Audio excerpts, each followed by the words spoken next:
Okay, the list of my favorite games is going to grow exponentially as we go further on in the year because I'm playing some outright bangers right now that I haven't completed yet. Case in point, I am still playing Claire Obscure Expedition 33 right now. I have not completed the game yet, and this list is reserved for games that I have completed already. So I'm going to go in order of when I played and finished these games. Aside from one game that I'll talk about at the end because I have something I want to say. So let's start off with the first game. Build came out at a perfect time for me. I mean, when I played this game, when I sat down to play this game for a review, I had come off of a very exhausting and long day, and luckily this game was so cozy and I completed it 100% of the game in an hour. And I don't really play games for 100% completion, but just naturally I have 100% completion unspilled. So yeah, this game is phenomenal. It is the definition of cozy games. I loved the heck out of this game. I'm so glad I backed this on Kickstarter. I'm so glad to see the progress and how much love and support Lente has gotten for Spilled, and it's such a good game. I just love it. I actually went back recently and played it to get some footage for this video, and it just fell in love with it all over again. And this is, again, the definition of cozy. If you haven't played Spilled already, play it today. You can get through it in less than an hour if you really want to, honestly. If the Game Awards can nominate DLC for Game of the Year, I am going to talk about DLC for some of my favorite games of 2025, and that is the Sea of Stars Throes of the Watchmaker DLC. I already love Sea of Stars. It's one of my favorite games. It is my favorite game of 2023. It was my Game of the Year of 2023, and so adding more context, more story, more gameplay on top of that is just icing on the cake. It is so beautiful. I loved it.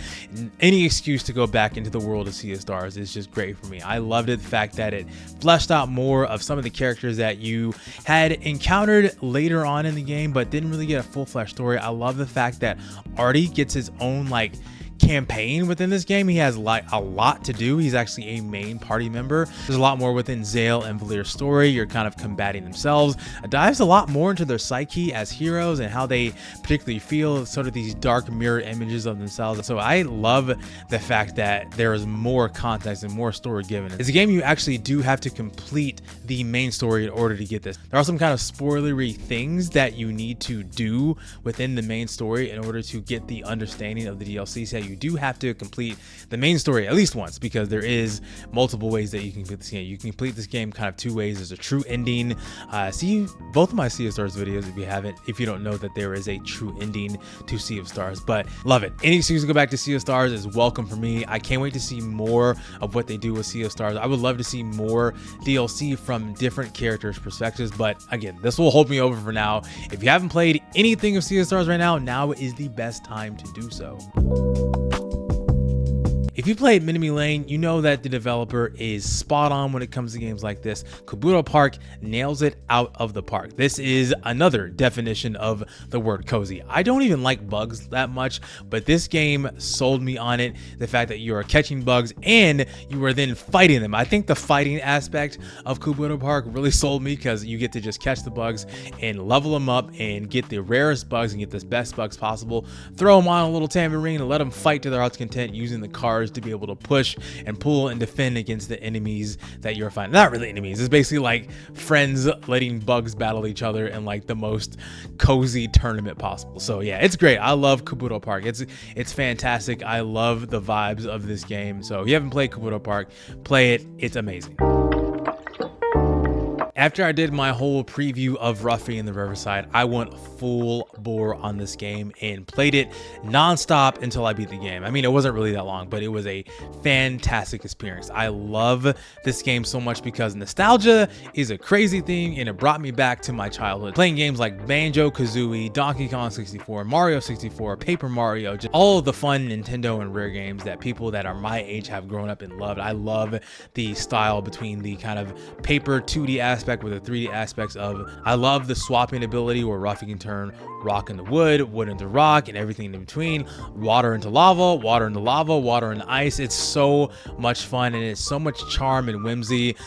There's a lot of talking. There's a lot of yapping in this game. There's a far more talking than I thought would be. I think they should have probably toned down the talking a little bit in these cutscenes, but again, I loved it. I love being in the world. I absolutely enjoyed it. And at the end of the game, even when you finish it, there's so many collectibles that that you can just go right back in if you want to 100% the game and collect everything you can possibly collect. It is there for you. Loved the heck out of Ruffy and the Riverside. If you watched my update video on Mandragora Whispers of the Rich Tree, you already know how I feel about this game. I was going to do a whole LP series on it, but I just needed to just play the game and get my full thoughts on it because there was other projects in the works and it was kind of pushing back my progress with the game. But I have completed the game, as I said in that video, and I absolutely loved it. I loved the world of this game. The character art, the animations, the backgrounds, the foregrounds, the gameplay is just fantastic. Really fun Metroidvania. A lot of the issues that I had beforehand have since been patched. I mean, it was the fall damage and kind of the level structure and the boss structure, how some of the bosses are a little bit repetitive. Some of them are a bit sponges, but I talked about the accessibility options in that video as well, where you can kind of change the difficulty and slide it as you see fit. It's not like a one size fits all. You can make it as easy or as hard as you want it to be, and I really enjoy it when games have that level of accessibility to it, and the amount of customization with all of your characters, and the fact that you can use every single tree that you could possibly imagine. Obviously you have starting skills, but you can vary up and you can respec as you see fit and just go forth in there. So I really want to see more of this game. I don't think I see anything in the way of DLC or any expanded content, but I would hope sometime in the future they put out some sort of expansion or some sort of update that kind of tweaks some of the gameplay or adds a little bit more content to the game, because I want to see more. I want to be more invested in the world of Mandragora Whispers in the Rich Tree. At least from the ending, it feels like there'll be more added on at some point, but I don't know, it remains to be seen. But right now I'm just kind of doing some cleanup, and I just started a new character, so I'm going to be playing Mandragora for a while now, and rightfully so, because it is so fun. I'm playing a lot of roguelikes, a lot of which you're not even seeing on the channel right now, but Lost in Random: The Eternal Die is one of my favorite roguelikes this year. It is so much fun. I love the lore. I love the art style. It makes me want to play the original Lost in Random game that is not a roguelike. It's more of like an action adventure RPG. It's a lot more slower. It's a lot less fast paced than this game is, but I love the lore present. I love the weapon and build variety. Not the most expansive or not the most detailed weapon and customization system, kind of like a Hades or a Hades 2 or even like a Hyperlight Breaker, but what it does really well. I love the dice abilities. I love the different weapon types, all 4 of them. I love the match 3 relic system that enhances certain stats within the game. I love the card abilities. I love the characters. I love the dialogue. It's just so much fun. I love just the regalness of it, because you are playing a queen, and it's just an overall good game. It just feels good to play, and I think that's the thing I love about roguelikes, is that it just, when a game feels good, you know it feels good as soon as you pick it up from the first time you play it. As soon as you do a dash or an attack, it just feels good to play. And that's why I stuck with this game so much, to the fact that, yeah, I've beaten the story so far, and I'm just going through and doing kind of the more challenge runs, or your heat runs, so to speak, if you played Hades. But yeah, Lost in Random is a phenomenal roguelike. If you haven't played it yet, and if you're a roguelike fan, I highly recommend it. Or you're probably buried in the sea of roguelikes that come out probably every single day. But Lost in Random should be definitely added to your wish list or your queue, or wherever you want to play roguelikes.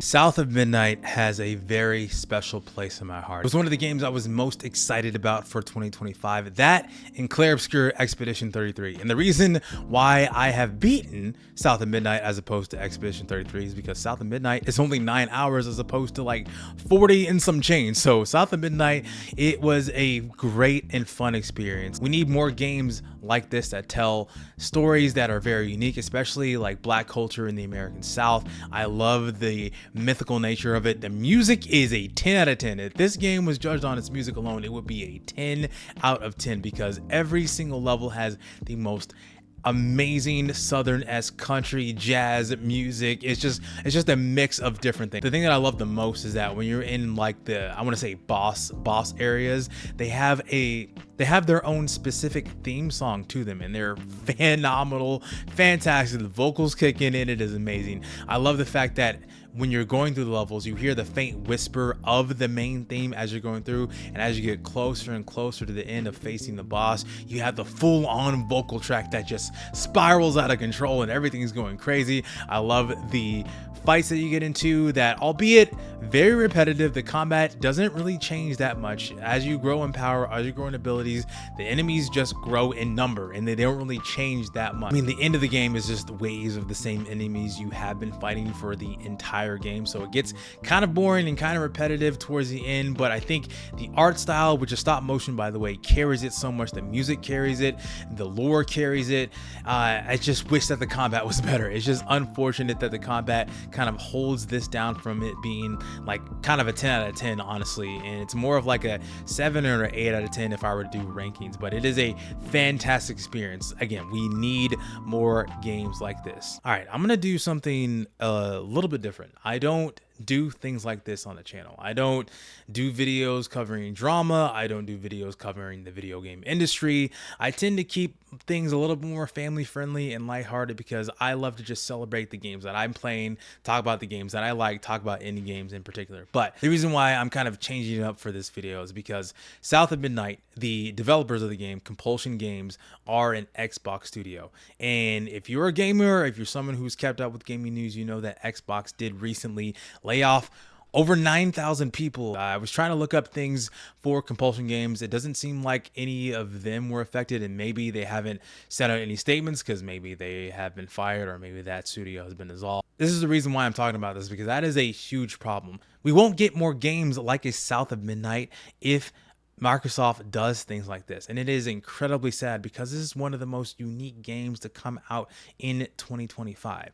I am so sad and heartbroken for people who worked so hard in this game only to see their legs cut from underneath them and only to see their projects being laid by the wayside. Anybody who's worked in the Xbox division of Microsoft, it's like super sad. So I really and truly hope that the people that were working for Microsoft come back in full force, and I hope they really land on their feet, and I hope they end up like the developers at Sandfall Interactive who created Clair Obscur Expedition 33. A lot of them work for Ubisoft, so I hope it is a situation like that, and hopefully all of them will. It really just sucks that we won't get more unique games like this. Hopefully we do. Hopefully that Compulsion Games continues to make games in this style, or maybe they make a follow-up to South of Midnight, or maybe make a We Happy Few 2, or maybe a Contrast 2, which they do have. Those are the other games, by the way, if you haven't heard of Compulsion Games. But I really truly hope that Compulsion Games is still able to make games, is still active, and still able to do what they're doing amidst all of the massive layoffs that happen at Microsoft. And it's just super sad,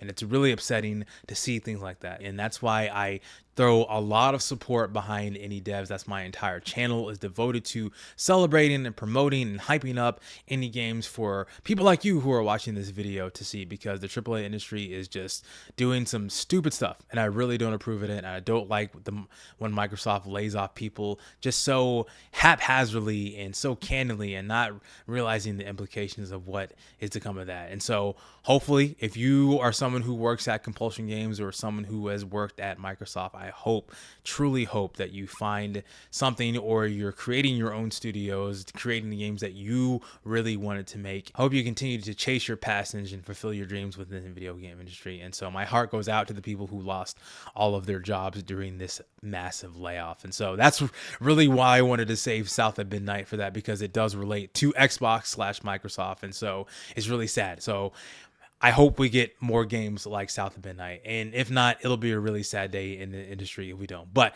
indie games are always flourishing. There are always games like a Expedition 33, or a Spilled, or a Ruffy in the Riverside, or a Mandragora Whispers in the Witch Tree, or a Wheel World, which I'm playing right now as well, or a Drifter. So there's tons of games coming out all the time. If anyone tells you that gaming is dead, it is not. Gaming is thriving more so than ever. So I highly encourage you to look outside of your purview, or take off the horse blinders and look around you, because there are so many fun games to play out there, and we're only halfway through the year. Many more games to come. There are some games that already come out this past weekend at the time of this recording that are already doing crazy, like Wu-Chang Fallen Feathers, and so many other games that come out towards the fall and even towards the winter. Hope that you watching this video look at the scope of the video game industry, look at the scope of what is out there, and know that there are so many games, both indie, AA, and AAA, that are out there. But look to the indies. Look at the indies, because there's a lot of phenomenal indies, and I highly encourage you to support these indie game developers so much, because they work so hard and they are really pushing the medium forward. So yeah, that's the end of my yap session. I wanted to throw out that little bit there at the end, but I hope you enjoyed watching this video, and let me know if you've played any of the games that I mentioned in this video. If you want to see some of my more full and fleshed out thoughts on some of the games, that will pop out as this video closes out. But thank you so much for watching. Thank you so much for listening to my PSA at the end there. My name is Chike, and I'll see you on the next one. Peace out.